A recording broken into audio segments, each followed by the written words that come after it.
Je suis parti de l'aéroport de Genève-Cointrin le vendredi 26 février 2021 à 7h15, à bord d'un Boeing 737-800, pour atterrir à 9h à l'aéroport d'Amsterdam.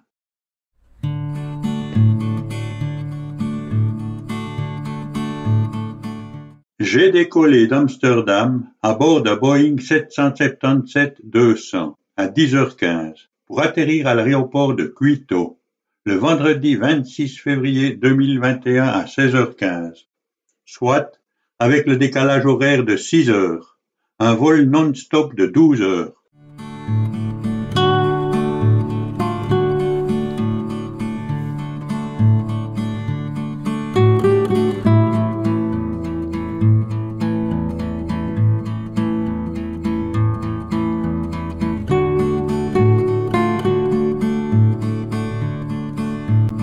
L'emplacement de l'hôtel El Jardin est exceptionnel.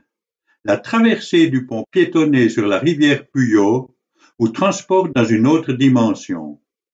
En quelques secondes, la ville est laissée pour compte, pour trouver un morceau de forêt amazonienne dans lequel le jardin de l'hôtel est en harmonie avec l'environnement.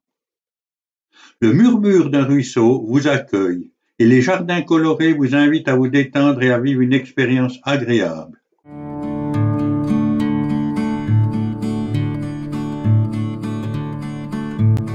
Le Paseo de los Monos, promenade des singes en français, est un refuge pour les animaux victimes du trafic illégal qui a ouvert ses portes en 2005.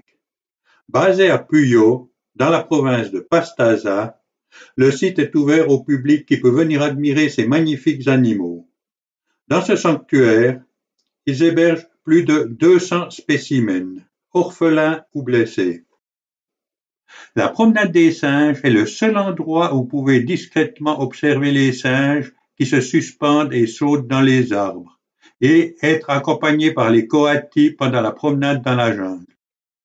Lisa vivait à Puyo, sur la terrasse de la maison d'un couple de professeurs. Ceux-ci ont eu des problèmes de santé et n'étaient plus aptes à s'occuper de Lisa. À cette époque, en 2005, aucun refuge n'existait dans la province, raison pour laquelle ils confièrent Lisa à Ivan, qui vivait dans la forêt sans voisins. Étant adolescente, elle s'est vite adaptée et a toujours vécu libre. En 2012, elle a délibérément choisi de vivre dans un parc avec un groupe composé de 11 singes laineux.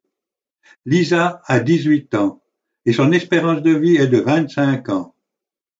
C'est le deuxième animal arrivé au Paseo de los Monos, le premier étant un capucin qui a actuellement 40 ans.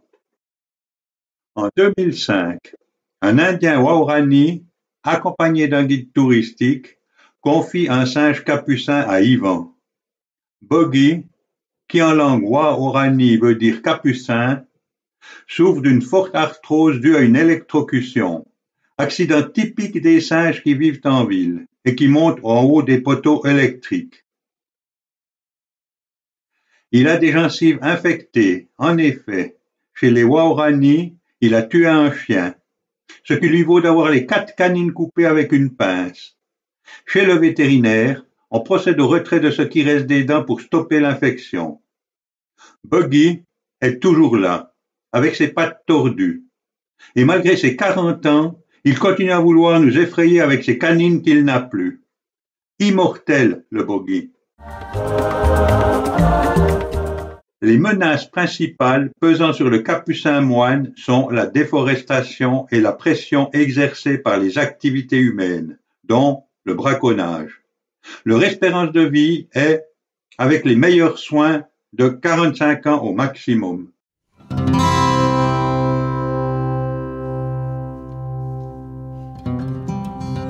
Alors voilà Yvan, je suis très content d'être là. Est-ce que tu peux un peu me raconter l'histoire de Felipe? Felipe, il a la vie normale de tous les animaux qui sont arrivés ici, c'est-à-dire que sa maman a été tuée, mangée, le bébé capturé par des indigènes, qui ont voulu garder cet animal comme animal de compagnie, sauf qu'il a déjà eu un accident qui est aussi typique avec les animaux sauvages en captivité, c'est qu'il a été mordu par un chien qui lui a coupé une partie de la queue. Et les gens se sont aperçus qu'ils n'arrivaient pas à le soigner, qu'il maigrissait, qu'il avait besoin d'une attention de 24 heures sur 24, ainsi que ce sont les gens même qui l'ont capturé qui sont venus le confier au refuge. Un singe laineux vit les 2 premières années accroché à la maman, ce qui fait que ces animaux ils ont besoin d'une attention perpétuelle les 24 heures sur 24, y compris donner le biberon toutes les 2 heures pendant la nuit. Felipe est un singe laineux, c'est une espèce en voie critique d'extinction. Le singe laineux est l'animal le plus chassé, le plus consommé en Amazonie, principalement par les indigènes.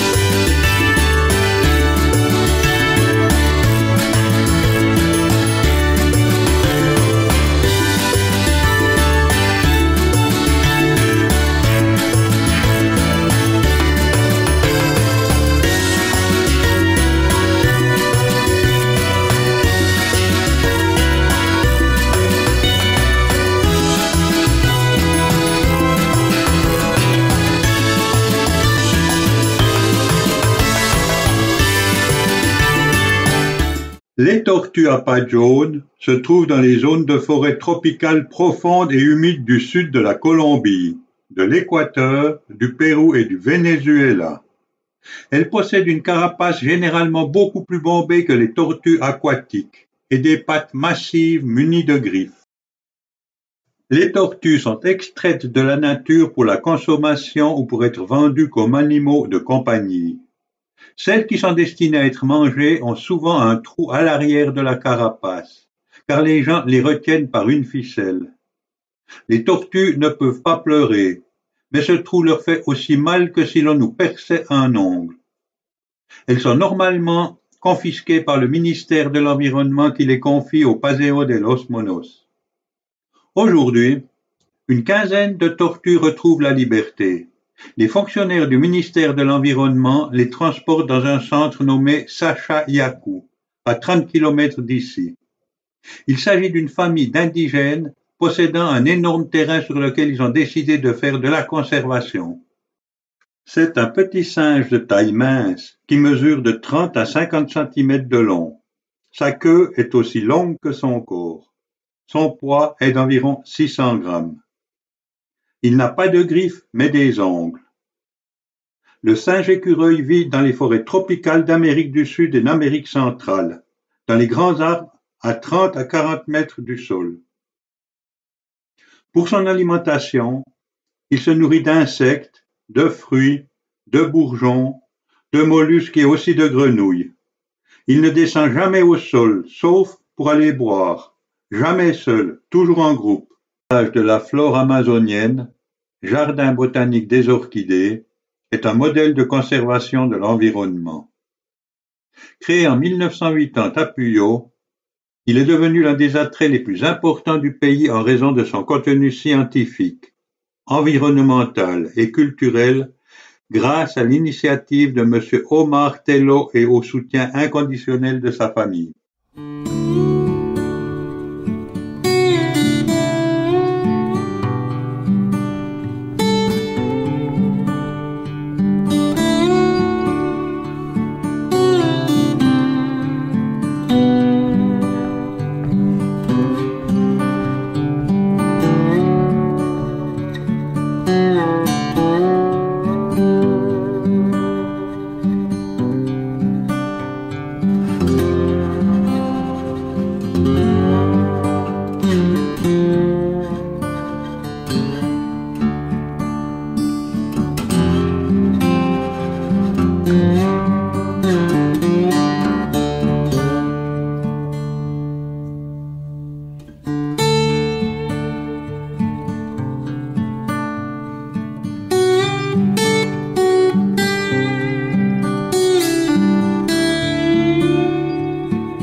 Canady est un biologiste qui a étudié les oiseaux entre autres et a vécu en Équateur pendant plus de 20 ans.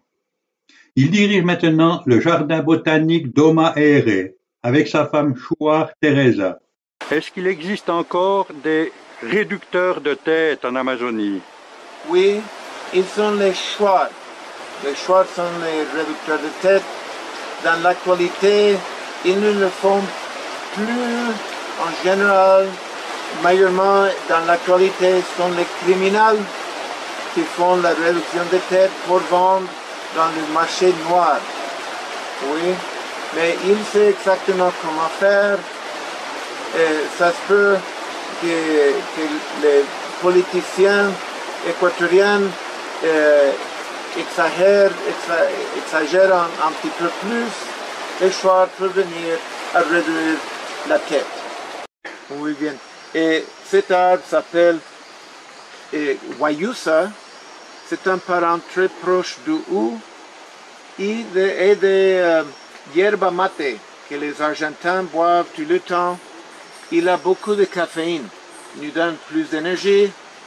À différence du café, c'est très bon pour le corps, il nous donne plus de force, en cas de femme, plus de fertilité. Oui. Les Chouars utilisent ça pour beaucoup de choses. Le plus surprenant, c'est que chaque matin, à les 3, 4, 5 heures du matin, ils boivent tout ce qu'ils peuvent jusqu'à vomir. Ça se peut que vous pensez non merci, on ne veut pas vomir, mais c'est très salutaire. Parce qu'avec ça, on nettoie tout ce qui n'a pas digéré de l'estomac, de l'intestin grêle. C'est un grand expectorant, on expulse les déchets des poumons, on commence le jour propre, frais. Kilomètres plus loin, Yvan nous emmène au restaurant Finca de la Vaca Swiss Bistro. C'est un Suisse, Patrick Oswald, qui a créé ce petit paradis en Amazonie il y a 25 ans, après avoir pas mal bourlingué.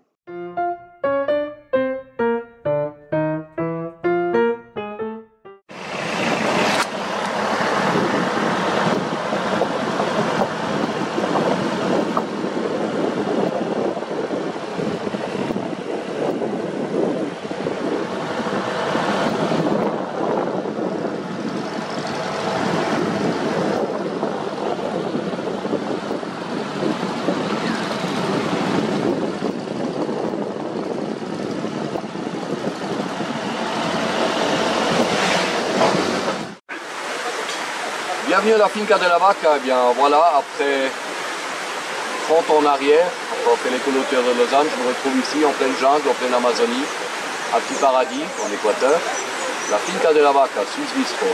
Donc en fait je vends la nourriture suisse, fondue, cordon bleu, stroganoff, saucisse de veau, en pleine Amazonie équatorienne. Je m'appelle Patrick, je suis là depuis presque 25 ans, bien installé, content. Pas facile pour l'instant avec le Covid, c'est une sacrée bataille. Mais heureux d'avoir fait ma petite entreprise suisse et partager la gastronomie suisse en Équateur. Bienvenue visiter l'Équateur, on en a besoin. Le tourisme va vous faire revivre et venez connaître ce petit paradis qu'on a chez nous.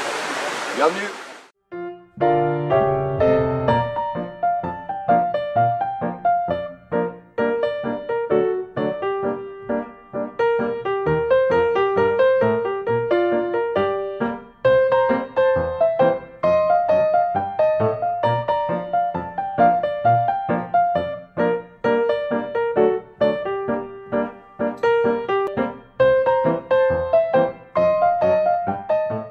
Près de Rio Verde se trouve l'impressionnante cascade du Pailón del Diablo, qui est reconnue comme l'une des plus grandes de l'Équateur, avec environ 80 mètres de haut, et son emplacement sur le Rio Pastaza lui garantit un approvisionnement constant en eau.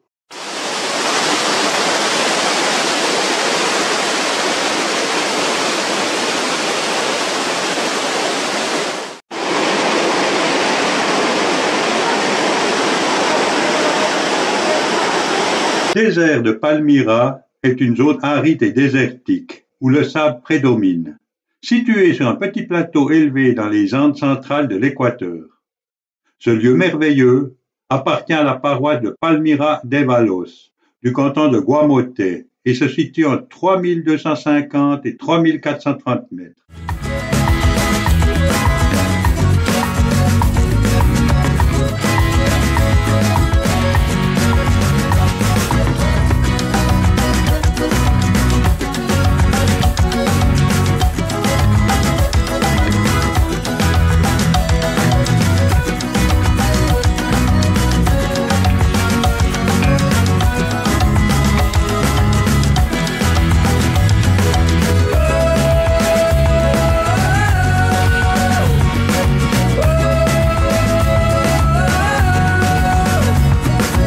L'histoire raconte que c'est Huyanaquepac que revient l'honneur d'avoir construit Ingapirca. Le site archéologique fut jadis un lieu remarquable où s'exerçait à la fois l'influence des Canaris, des Amérindiens qui vivaient autrefois sur ces terres, et celle des Incas, qui s'y installèrent un peu plus tard. Toutefois, après l'arrivée des Incas, ces lieux furent fortement marqués par leur présence. Bien que ce site ne soit accessible aux touristes que depuis 1966, il fut décrit pour la première fois en 1739 par Charles-Marie de la Condamine. Le nom Ingapirca vient de deux mots, quechua, Inca et Pirca, qui signifie le mur Inca. Le Temple du Soleil est l'édifice le plus célèbre de tout le site. Imposant et spectaculaire, il est presque intact. Ces immenses murs et ces structures soignées sont construits pour suivre les mouvements du Soleil. Le temple a été pour cela érigé au sommet d'un gigantesque rocher. Les Incas pouvaient mesurer le temps et prévoir le début des saisons. La structure a également été utilisée comme observatoire. Le temple était également un site où des sacrifices étaient perpétrés. Des femmes vierges, des lamas et alpagas étaient offerts aux dieux, principalement sur les hauts plateaux, qui poussent à l'état sauvage au bord des ruisseaux et que l'on trouve souvent dans les jardins.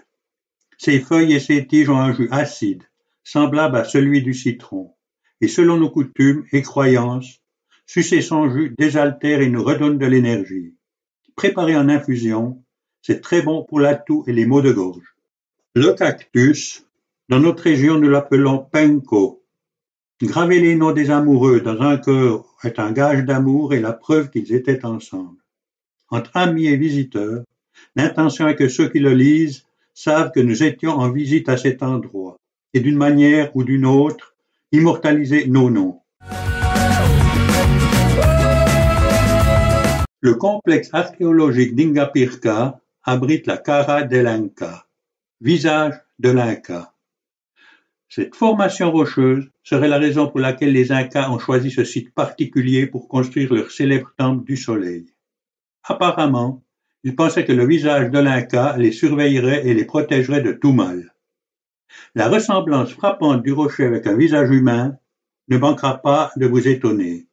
Les études archéologiques réalisées jusqu'ici se prononcent pour leur formation naturelle, née d'un caprice géomorphologique extraordinaire. Le parc national Cajas s'étend sur les hautes terres d'Équateur. Il culmine donc entre 3100 et 4450 mètres d'altitude. Bien qu'il bénéficie d'un temps souvent froid et humide, ce site fait partie des rares endroits en Équateur qui atteignent cette altitude et qui ne sont pas recouverts de neige.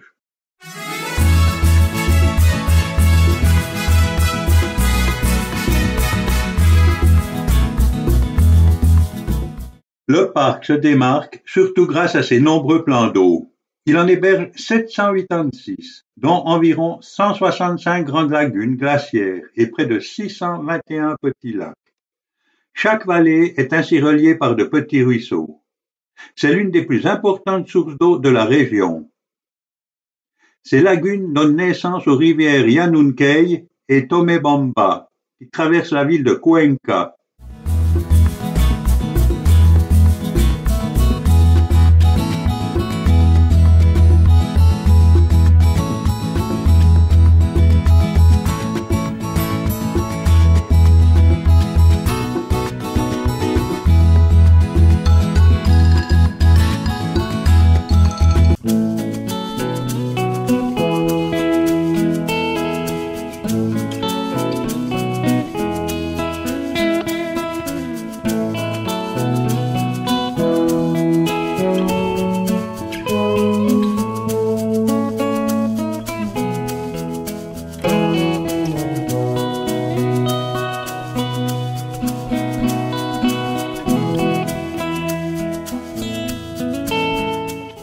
latitude de l'équateur est de 0.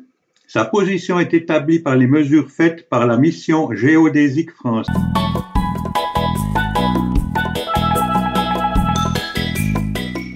Grotte où se réfugiaient les Incas pour échapper aux Espagnols qui les exterminaient. Au fond, un autel où les Incas honoraient leurs dieux afin qu'ils les protègent.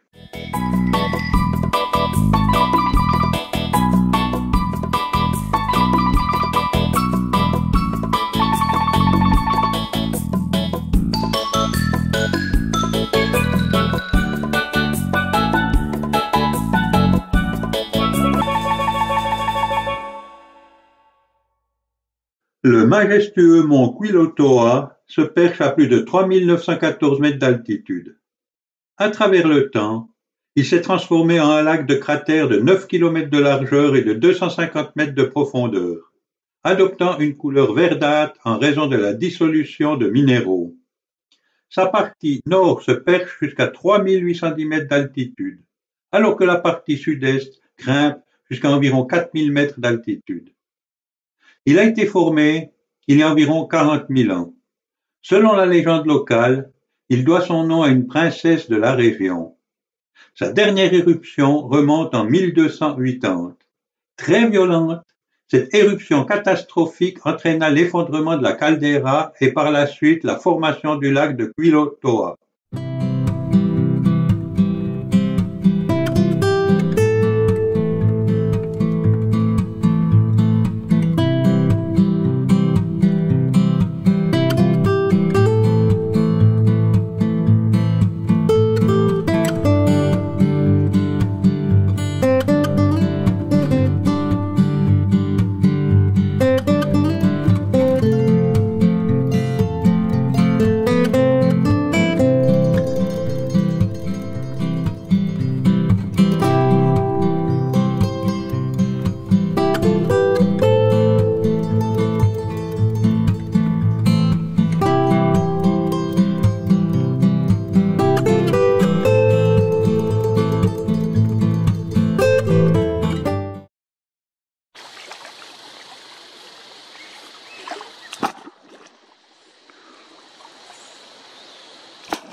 Le petit Suisse est bien équipé pour embarquer dans la pirogue.